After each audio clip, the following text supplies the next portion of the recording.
Sanford Police Department.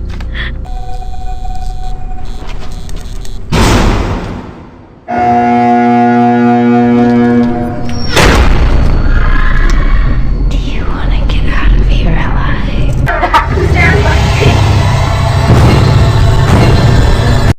Welcome back to my channel amazing cinema TV.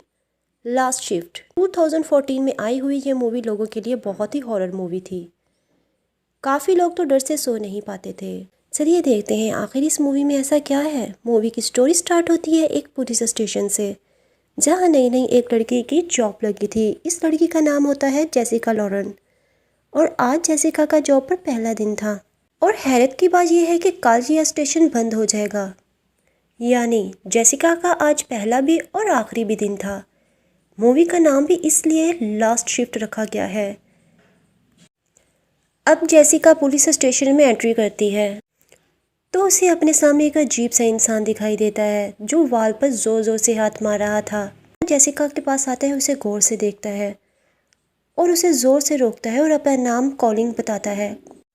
दरअसल calling Jessica का boss होता है। वो उसे कहता है तुम्हें सारी रात ड्यूटी करनी है, रात में कुछ लोग आकर कुछ एविडेंस लेकर जाएंगे, इसलिए उनके साथ अच्छे से कोऑपरेट करना और सुबह तक यहाँ से कहीं ना जाए।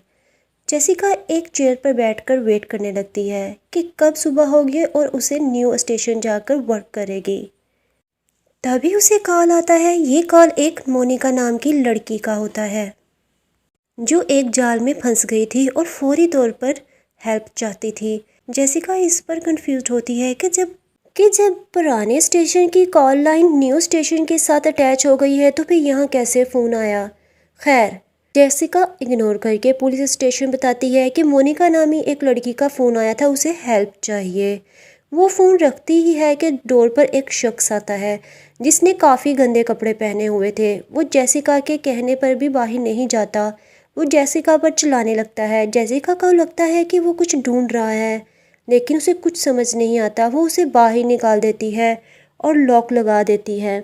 उसे एक पिक्चर मिलती है। ये तस्वीर एक पुलिस ऑफिसर और उसकी बेटी की होती है। और फिर जब जेसिका गौर से देखती है तो फादर थे उसके। फिर अचानक रूम के सारे लॉक खुद ही खुल जाते हैं।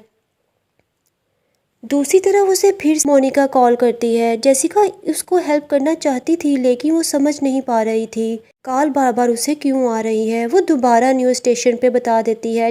जेसिका की कॉल रखते ही उसको एक तेज़ आवाज़ सुनाई देती है। वो जल्दी से बाहर जाती है। एक आदमी उसे नज़र आता है। वो जेसिका से लड़ने लगता है। जेसिका उसे अपने काबू में करके साथ ले आती है। वो जैसे ही उसे जेल में डालने वाली होती है लाइट बंद हो जाती है। उसे एक लड़की की आवाज़ सुनाई देती है। जेसिका जोर से उसे जाने का बोलती है, तभी लाइट आती है लेकिन फिर चली जाती है और जेसिका को खौफनाक प्लास्टिक बैग में लाशें दिखने लगती हैं। और तभी लाइट आते ही सब कुछ गायब हो जाता है और सब नॉर्मल हो जाता है। जेसिका जाकर अपनी चेयर पर बैठ जाती है। जेसिका की मदर का फ़ोन आता है। वो उन्हें बताती है सब कुछ ठीक है और वो खुश है। जेसिका को फ़ोन रखते ही दरवाजे पर किसी की आवाज़ आती है और दरवाजे पर एक लड़की खड़ी नज़र आती है। जेसिका काफ़ी हैरान होती है कि आधी रात को ये यहाँ क्या कर रही है। वो लड़की जेसिका को बताती है कि ये पुलिस स्टेशन हॉन्टेड है, इसलिए उसे खाली किया गया है। वो स्मोक करते हुए कहती है पिछले साल 3 लोगों ने सुसाइड की थी। जेसिका को काफ़ी कुछ समझ में आना स्टार्ट हो जाता है। फिर जेसिका इंटरोगेशन रूम में जाती है। वो ये देखकर हैरान हो जाती है कि इन तीनों के इंटरव्यू चल रहे होते हैं, यानी उन्होंने बहुत सी लड़कियों को सेक्रीफाइस किया था। ये ऐसे लोग थे यानी कुर्बानी देते थे लड़कियों की, यानी वो किसी पावरफुल स्ट्रॉन्ग की सोल को ज़मीन पर ला सके। उन्होंने काफ़ी सेक्रीफाइस कर दिया था लड़कियों का, लेकिन लास्ट सेक्रीफाइस उनको किसी ज़रूरतमंद लड़की चाहिए थी। वो कुर्बानी करना चाहते थे लेकिन पहले ही उन्हें अरेस्ट कर लिया गया था और ये उनका मिशन अधूरा रह गया था। फिर उन्होंने सुसाइड कर ली। तभी कमरे में सारी चीज़ें उड़ने लगती हैं, चेयर इधर उधर होना शुरू हो जाती हैं। वो फ़ौरन वहाँ से भागकर बाहर जाती है। उसे दरवाजे पर ऑफिसर दिखता है। वो उसे अंदर ले आती है। पुलिस ऑफिसर उसे बताता है कि वो उसके फादर के साथ वर्क कर चुका है। जिस दिन उसे गोली लगी थी मैं वहीं पर था। वो उसकी बात पर बिलीव कर लेती है। वो ऑफिस से जाने लगता है तो जेसिका उसके पीछे जाती है। जैसे ही वो मुड़ता है उसके सर के पीछे बड़ा सा होल बना हुआ होता है। ये सीन काफ़ी डेंजरस नज़र आता है। वो डर जाती है। उसी टाइम ऑफिसर भी गायब हो जाता है और फिर जेसिका को मरे हुए लोग नज़र आने लगते हैं। वो सभी लड़कियों से नज़र आ रही थी जो मर चुकी थी और इधर उधर लाशें दिखाई देने लगती हैं।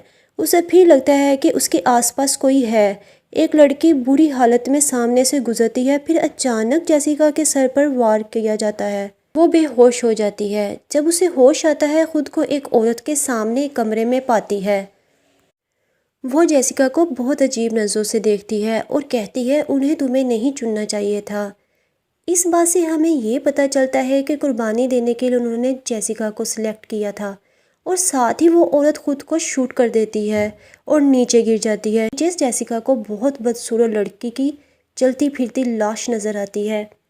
जेसिका डरकर वहाँ से भागने लगती है लेकिन डोर लॉक होता है। वो बहुत कोशिश करती है भागने की। वो डोर पर गोलियां भी चलाती है। अचानक उसे कॉल आती है। ये फ़ोन होता है जेसिका के फादर का। वो उसे कहते हैं कि तुम जुर्रत के साथ काम करो। भागने के बजाय वो उन्हें इंसाफ दिलाए। इससे जेसिका को काफ़ी हिम्मत मिलती है। फिर उसे याद आता है कि स्टेशन में उसके अलावा एक कैदी भी है। वो उसके पास जाती है। जैसे ही वो आदमी पलटता है वो देखती है उसकी आंखें बुरी तरह से बाहर को निकली हुई हैं और वो उधर ही मर चुका है। असल में ये इस मरी हुई लड़कियों में से किसी का फादर था और उस लड़की ने उसके बुरे कामों की वजह से उसे मार दिया था। जेसिका फिर रूम में इन तीनों को देखती है जो भागकर वापस आती है और अपने सीनियर ऑफिसर को कॉल करती है। वो उसे खुद को रेस्क्यू करने का बोलती है लेकिन वो ऑफिसर उसे धमकी देता है कि शिफ्ट ना की तो फिर तुम्हें फायर कर दिया जाएगा। जेसिका शिफ्ट कंटिन्यू रखती है। फिर उसे कॉल आता है मोनिका का जो अभी भी हेल्प मांग रही थी। जेसिका उसे कहती है वो मदद नहीं कर सकती। वो हंसने लगती है। फिर स्टेशन के चारों तरफ वो सारे मरे हुए लोगों की तस्वीरें फैल जाती हैं। फिर ये सब लोग अचानक जेसिका पर हमला कर देते हैं और गोलियां चलाना शुरू हो जाते हैं। जेसिका उनको गोलियां मारती है लेकिन तभी हमें ये दिखाया जाता है ये वो लोग थे टीम के जो एविडेंस लेने के लिए आ रहे थे और जो मर रहे हैं। तभी ऑफिसर कॉलिंग वहाँ आ जाते हैं और जेसिका को शूट कर देते हैं। हमें ये दिखाया गया है कि ये सब जेसिका का वहम था। थोड़ी देर बाद हम देखते हैं जेसिका को होश आता है और उसे अपनी गलती का एहसास होता है लेकिन वो गुनगुनाने लगती है। ये वही सॉन्ग था जो उन कॉल की ऑनर गाती थी। फिर वो तीनों आकर जेसिका को साथ ले जाते हैं। ये सारी कहानी सच और झूठ के बीच घूमती रही है इसलिए इसको समझना इतना आसान नहीं था। वैसे आप अपनी राय कमेंट्स बॉक्स में दे सकते हैं। अगर आपको मेरी एक्सप्लेनेशन अच्छी लगी हो तो आप मुझे कमेंट्स करके ज़रूर अपनी राय दीजिएगा और सब्सक्राइब कर दें मेरे चैनल को और साथ वीडियो को लाइक करना ना भूलिएगा। Thank you.